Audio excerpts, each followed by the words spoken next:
Assalamualaikum warahmatullahi wabarakatuh. A'udzubillahi minasyaitonirrajim. Bismillahirrahmanirrahim.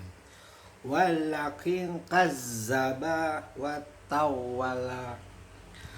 Akan tetapi dia mendustakan Al-Quran dan berpaling dari kebenaran.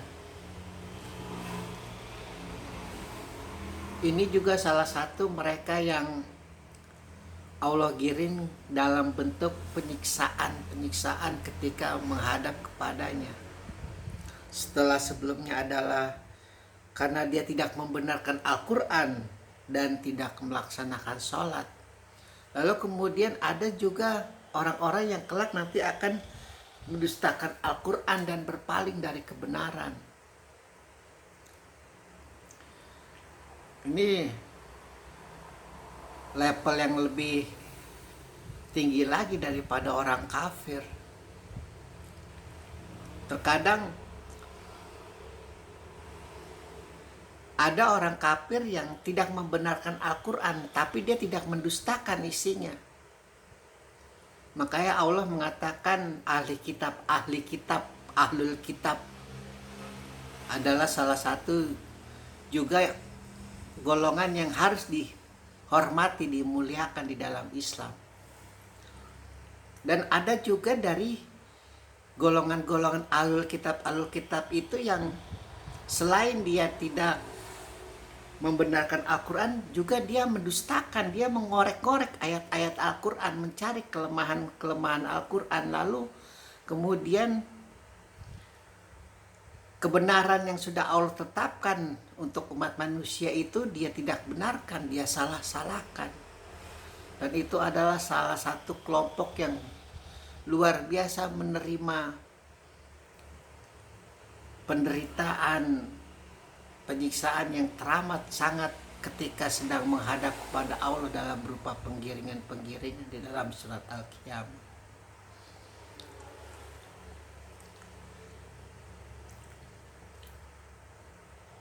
Allah mengajarkan kepada Muhammad, Allah mengajarkan kepada umatnya bahwa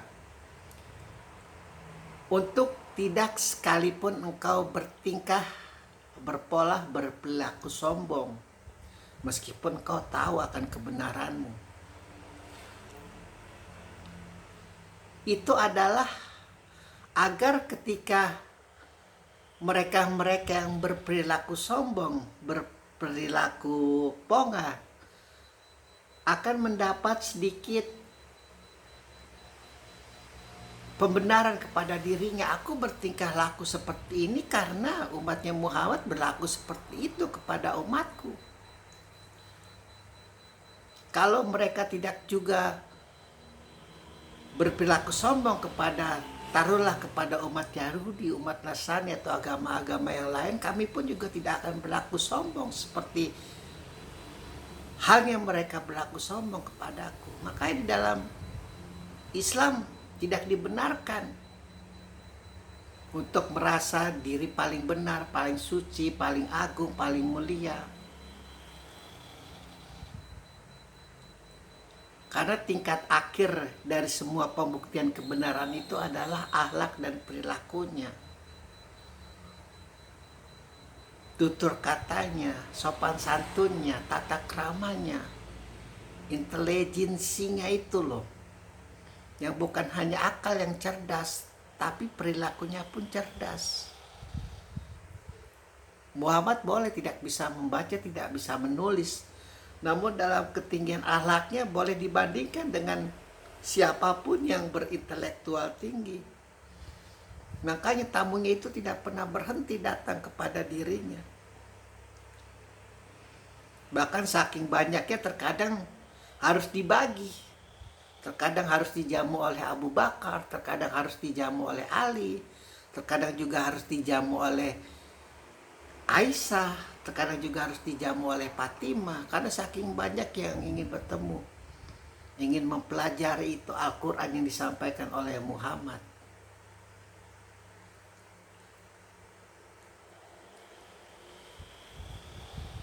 Jadi semakin kita meninggikan volume suara kita, untuk membenarkan kepada mereka-mereka yang sudah memiliki keyakinan, yang sudah memiliki ketetapan. Maka semakin pula mereka akan merasa dirinya itu membela haknya, membela keyakinannya. Itu sudah hukum alam. Namun ada pula yang bukan karena itu alasannya.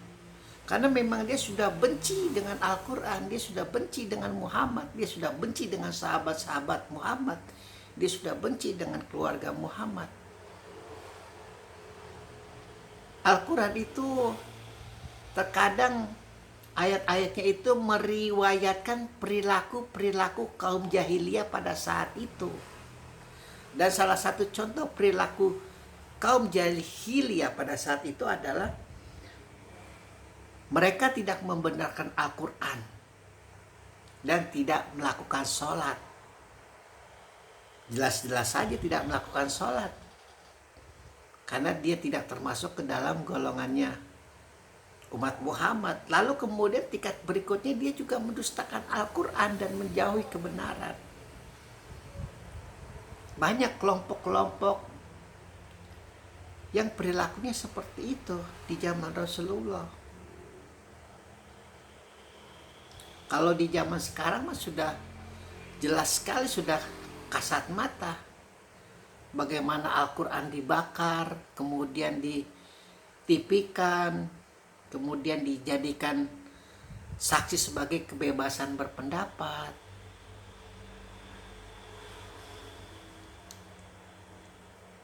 Padahal mereka tidak sadar apa yang mereka lakukan itu bisa menimpa keyakinan mereka sendiri. Kalau mereka memiliki keyakinan kemudian umat Muhammad melakukan itu, namun tidak dianjurkan oleh Rasulullah, tidak dianjurkan oleh Allah. Ada paham-paham, ada cara-cara yang sangat bijak, yang sangat baik untuk mengutarakan pendapat.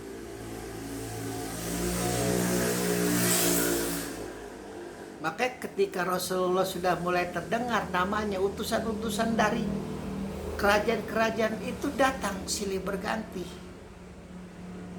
Salah satunya adalah yang dari Persia, dengan cendekiawan yang paling pintar, kalau tidak salah siapa, aduh lupa lagi namanya. Bukan hanya dari Persia saja, dari seluruh penjuru. Kita sudah temukan bagaimana pendeta-pendeta itu beradu argumen, beradu pendapat, beradu di segala bentuk macam bukti-bukti historis, ahistoris, segala sesuatunya itu.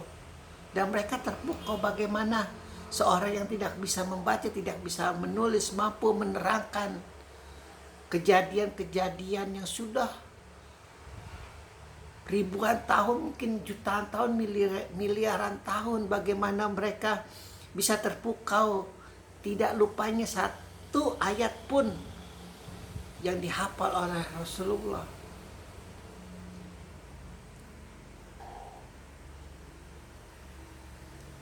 Ini sangat disayangkan.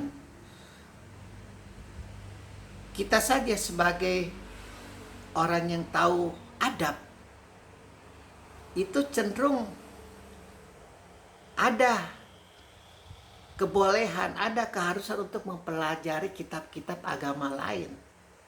Bukan untuk meyakininya, tapi untuk sama-sama sharing, untuk sama-sama mendalami intisari dari agama itu apa. Lalu bagaimana mungkin ada orang yang bukan hanya tidak membenarkan, tidak melakukan sholat, namun juga mendustakan. Levelnya ini udah lebih. Kita kalau sudah tidak membenarkan orang itu, ya sudah, orang itu udah gak benar itu. Dan kita tidak mau tahu tentang orang itu apa. Tapi orang yang berdusta itu tidak. Dia akan cari tahu itu, kelemahan orang itu apa, keburukan orang itu apa, kejelekan orang itu apa, untuk kemudian dia sampaikan, dia sebarkan. Dan itu seringkali menjadi bahan diskusi para pembesar-pembesar kaum Quraisy ketika berkumpul. Abu Sufyan, Abu Jahal, Abu Lahab, siapapun itulah Setiap malam mereka berkumpul untuk melihat celah kelemahan agama Islam. Alhamdulillahirabbil alamin.